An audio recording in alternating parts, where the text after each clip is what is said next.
Hello and welcome to this Secure Things webinar. Today what we're going to cover is cryptographic keys, and we'll look at how they're actually used in the IoT secure world. So this is our agenda. We're going to look at some of the different types of keys and how they're used, look at some of the techniques used for creating digital signatures, a quick touch on the public key infrastructure, certificates, and then we're going to summarize and give you some information on other learnings that you can get from Secure Things. So let's have a look at what we'll learn today. So we'll cover cryptography, a quick definition, and explain some of the techniques used. We'll look at PKI. The different key types is very important, the types of keys that we use in ensuring security. And then we'll have a look at digital signatures, which are obviously very important. The audience, we're looking at engineers who are looking at developing an IoT product, and managers who want to know how to control secure development. So let's have a look at cryptography. So here's a kind of a definition. It's a secret manner of writing, intelligible only to those possessing the key, which is the shared secret. But more generally, it's the art of writing or solving ciphers. Now, in the context of the IoT world, cryptography is a technique which allows us to protect our information and assign it to a person or identity. The identity is a very important part of the IoT world. Now, the encryption of data ensures it cannot be seen by a third party. This is what we call confidentiality. Very importantly are digital signatures. Now, these ensure that you know who sent the data. We call this non-repudiation, in that you cannot deny that you sent the information to someone. And that ensures that it's not been tampered with during transit, so we can ensure the integrity of the data. So these are very important terms that we use in the IoT secure world. So what does cryptography ensure? So confidentiality. So it means that sniffing is not possible. So someone who is looking at your data being transmitted, they can't extract the real information from that data. Integrity.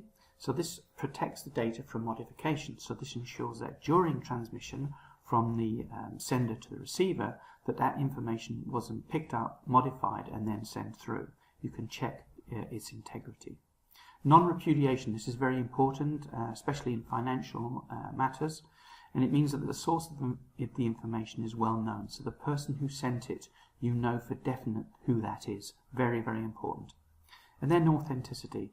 So to check that if you did get modified data, you can quickly pick up that it is the wrong data. You recognize the fact. Very important. So this is what cryptography ensures. So I'm just going to touch on the different ciphers that you get in cryptography. So there are symmetric ciphers. So these are used for encryption and decryption, and they use the same cryptographic key. That's very important. A lot of you have probably used this, seen it named as AES.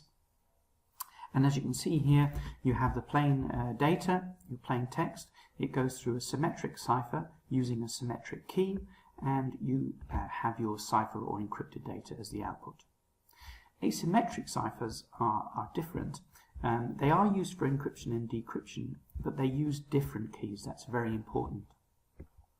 The two types that we tend to use here at Secure Things are RSA or ECC, elliptic curve cryptography. Here I have a diagram. It shows your plain data coming in. You have a private key, which can be used for encrypting the data, gives you this cipher data, and then using the public key, which you can see here, you can decrypt that information. You can actually use both the private and public key in the reverse, but generally use the private key for encryption and the public for decryption. Then the other term is what we call hash functions. These are mathematical functions, and what they do is they generate a unique fingerprint from any arbitrary data. Very, very good and useful tool. So basically what you have is you've got your plain text, could be a software image. That goes through a hashing algorithm, a well-known algorithm, and it brings out a fixed length unique fingerprint. Here we've got an example, SHA-256. That basically is an algorithm that will take any arbitrary data and create a unique 256 byte output. So let's have a look at symmetric ciphers. So these are more suited for encrypting large portions of data.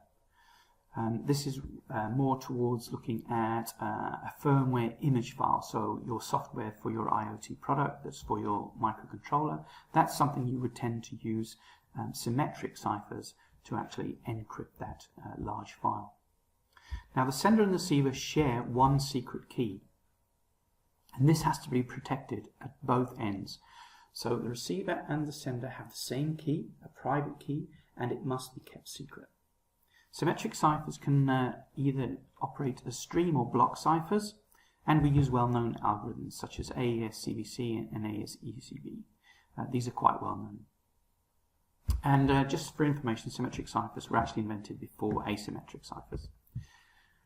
Now let's have a look at asymmetric. So these are based on a difficult to solve problem, sometimes called a trapdoor function. RSA is a classic one, it's been around for some time, and it's based on the factorization of large prime numbers. So basically it takes two large prime numbers as part of the key structure. Asymmetric ciphers always use a key pair, that's very important, and that consists of a private key, which is the one that has to be kept secret, and its corresponding public key. Properties of these keys are as follows. So either key can encrypt information which can be decrypted by the other key, and either key can be used to sign some data which can be verified by the other key. Now, the private key must never be disclosed, and that's the whole context of the use of these ciphers.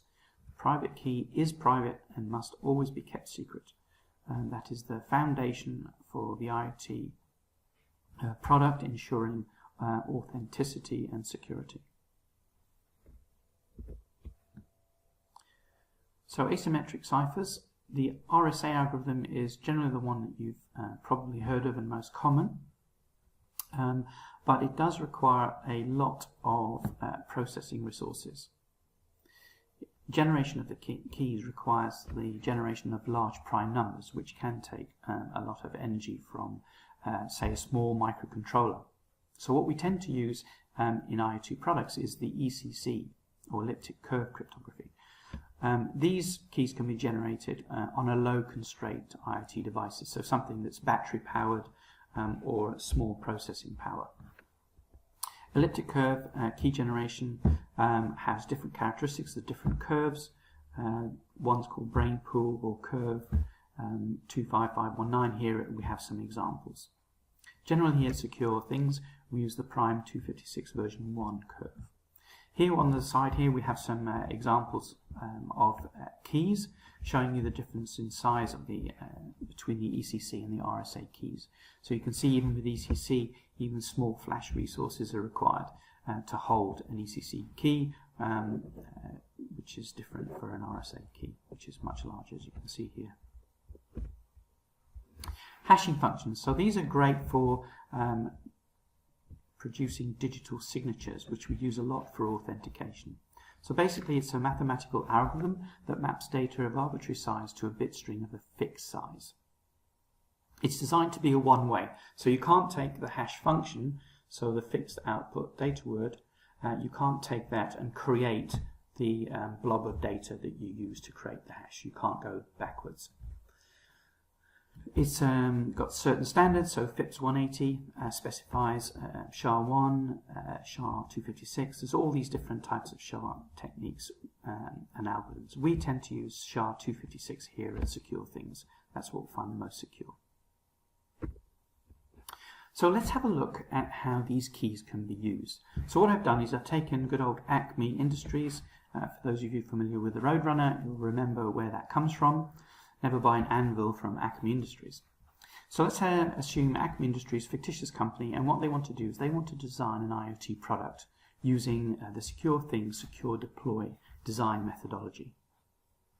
So they've chosen a secure device as the core intelligence, so this is some microcontroller. And what Acme need to do when they're using this security is they want to check the identity of the IoT product prior to sending it any information, of course. So you don't want to send your new software update to a device you don't know is yours. They want to ensure that the information is secure during transmission. They want to make sure it's encrypted as it's going over the network. and that the information was not modified during the transit. So nobody's picked it up, modified it, and then sent it to your device. So this is basically a classic software update scenario, and this is what Acme Industries want to do. So using this information that we know about cryptographic keys, let's see how we can accomplish what we want to do. So first of all, let's have a look at key deployment. So as part of the manufacturing process, so this is actually creating the IoT product itself, Acme Industries will have generated an asymmetric key pair in a secure facility. So it would have been created using a random number generator and an asymmetric key pair generator. Now the private key of that pair would have been provisioned into the secure memory of the IoT product using the secure Thingz secure deploy manufacturing process. So let's see how that's accomplished. So down here in our diagram you can see that we have created our asymmetric key pair. So let's have a look what happens now. So what happens is Acme Industries will take the public key of that asymmetric key pair and they will create what we call the certificate. More on that later. But they will create the certificate. It's basically a formalized way of allowing someone to read a key or get access to an asymmetric public key. So we take that certificate and inside the certificate we add the public key. Now using the secure Thingz secure deploy process, that certificate, the information held in that certificate, which will include the public key, will be programmed into the IoT product or the microcontroller of the IoT product in some secure memory somewhere. Now this certificate is not secret. It can be read by anyone because of course it holds the public key of Acme Industries for this IoT product.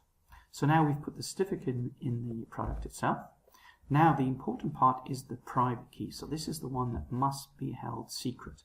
Now this private key is programmed into a very secure area of the IoT product because no one is allowed access to this private key except the secure boot manager of the product. So the private key must be kept secret. As you can see here, it's held in secure memory of the IoT product. And this key here is what gives the IoT product its identity, and we'll understand how that's done as we move through the presentation.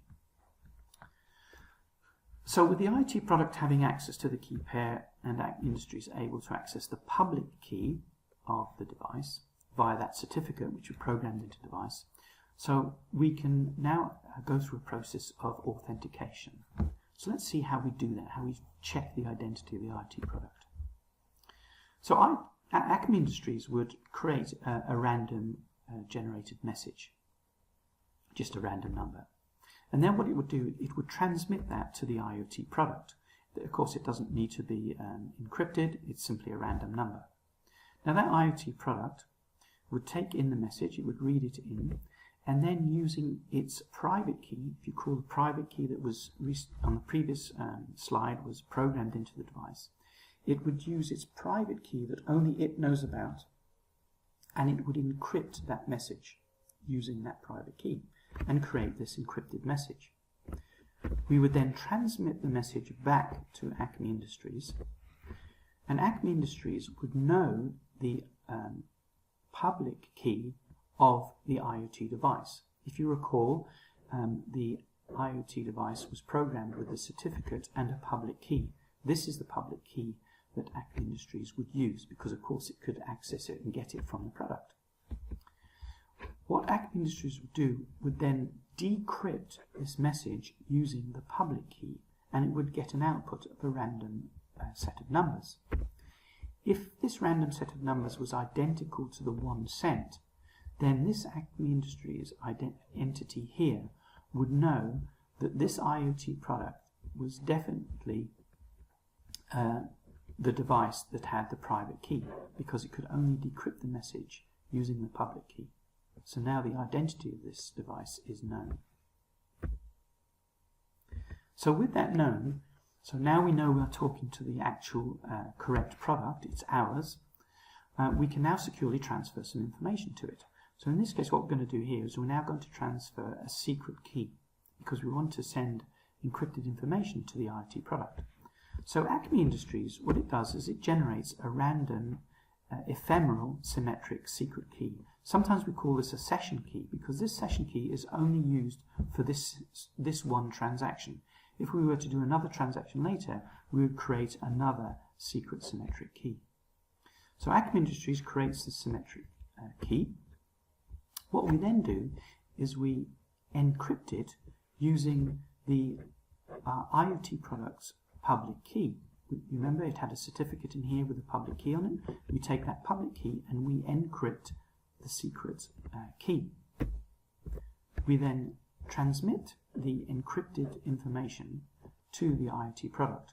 Now this can be done over an unsecure or insecure medium because of course it's encrypted. The only person that can decrypt this package is this device which holds the private key. So you can see here the private key held inside the device is used to decrypt the secret ephemeral key, and that is then loaded into the secure memory of the IoT product. Now, because this has the private key and Acme Industries used the public key of the private key, this is the only device that could decrypt that symmetric key. So it has been transferred securely to the IoT device. So now we have the symmetric key securely delivered to the IoT product. This now means we can send large amounts of data across. So Acme Industries, they want to send a firmware image. What we do is we take the ephemeral symmetric key that we've just transmitted to the device and we use that key to encrypt the software image. That can then be transmitted over an unsecure medium because of course it's encrypted. The IoT product now uses the ephemeral key that was previously transmitted to decrypt the information and unload it into unsecure memory. So let's have a look at how we use hashing. So we use hashing to validate the data that we've just received to make sure that it has not been tampered with during transmission. So let's again take our arbitrary block of information, in this case a software image, and what we do is we push it through a hashing algorithm. Let's use SHA-256, which we commonly use here at Secure Thingz. That creates a unique 256-bit code. We then transmit along with the data to the receiving device, and the receiver takes that image, the same image that we have here, and we push it through the same hashing algorithm, but of course here locally at the receiver, and we will generate a hash. What we then do is we take the hash that was sent to us and we compare the two. If those two match, then we definitely know that the information sent has not been tampered with. Now what we can do with this hashing number is we can actually use encryption to create what we call a signature. So a signature incorporates both hashing and encryption to validate the information that we received. The signature confirms that the data has not been tampered with, which we saw, which proves integrity, but also has been sent from an authorized source, so we know its authenticity. So how do we do that? So again, we have our software image, we push it through a hashing algorithm, and we create our 256-bit code. Now what we do is we encrypt that code using what we call an Acme signing key. So this is another asymmetric pair generated by Acme Industries, and of course Acme Industries, they will keep the private key to themselves. That's the secret key, and they will use that to sign this code. And now we've created an encrypted hash code, and that's called a signature. Now what we do is we transmit the signature and the software to the IoT product. The IoT product can now take the software and push it through a hashing algorithm, but it can also take the signature and it can decrypt that signature using the public signing key of this pair. Now this public signing key is again a public key and can be easily accessed by reading a certificate from Acme Industries. So the IoT, sometimes this public key is actually programmed into the device for this such occasion. The signature is decrypted, And what we now do is we check the two. So we check the software that we've received, we check it against the hash, and we take the signature and we check it. Now, if the hash code checks out, we know that the message is valid and has not been tampered with, but it definitely only came from Acme Industries, because only Acme Industries have this private key, and only they could have encrypted it such that I could have decrypted it using their public key.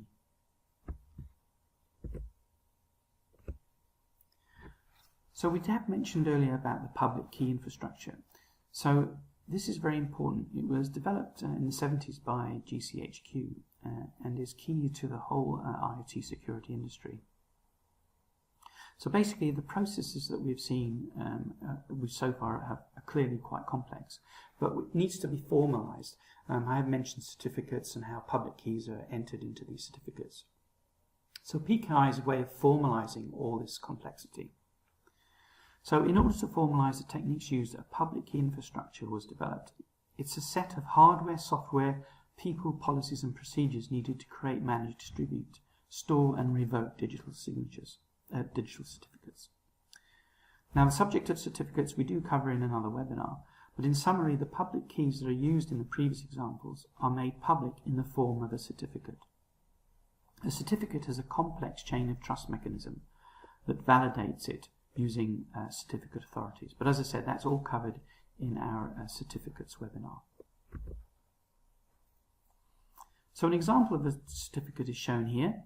The certificate holds the public key of the entity, as I previously stated. And that entity can be a secure device, a certificate authority, an OEM such as Acme Industries, or a semiconductor manufacturer. The certificate authenticates the public key. So it ensures that you know that that public key that's inside the certificate, you know where it's come from, and it's definitely being authenticated. The certificate is signed using the certificate authority's private key, so that ensures the authenticity of it. It's been signed by an authority using their private key.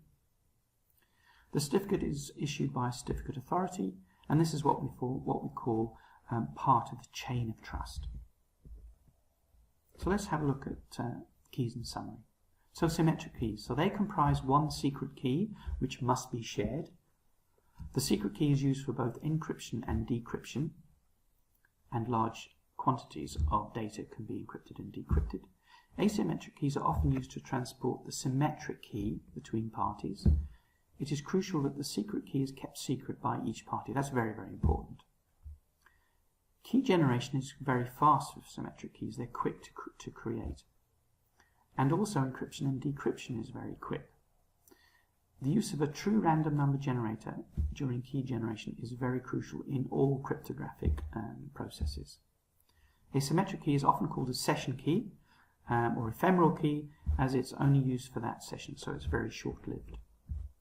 Asymmetric keys, now they're important because they comprise the private key and one public key. Anyone can use the public key, of course, it's public, and they can use that to encrypt data. But the important thing is that only the holder of the private key can decrypt that data, and that's the one that's kept secret. It is crucial that that private key is kept secret. It gives IoT devices their identity. Now the thing is with asymmetric keys, the generation of them is slow, especially with RSA, because you're looking for very large prime numbers. Again, you must use true random number generators during key generation. Encryption and decryption is very processor intensive for these keys, and it's not used for large amounts of data to be transmitted. Asymmetric keys are used to transfer symmetric keys, and asymmetric keys can be used to validate and authenticate information. If you recall, we use them for signatures. Now, certificates are the formal document that includes the public key of an entity. It includes validation by a certificate authority, so it's been signed, so you know it has been authenticated and can be trusted. And it forms part of what we call our chain of trust, and you'll see that more in the certificates webinar. That's the end of the webinar. I hope you found it interesting. If there is further information or learning that you require regarding security and the development of IoT products, then please visit the Secure Thingz website and we cover various subjects which you can see here. Secure Thingz, they're a company, an IAR systems company, and we deliver the secure foundations for the IoT. We try to help you simplify your secure design. We ensure secure provisioning and programming of your devices, and we enhance the product lifecycle by adding additional support through our tools and our secure boot manager. Thank you very much for listening to our webinar. As I said, if you want for more information about security and cryptographic features, please visit our website at www.securethingz.com. Thank you very much for listening. Really appreciate it, and you have a good day. Bye for now.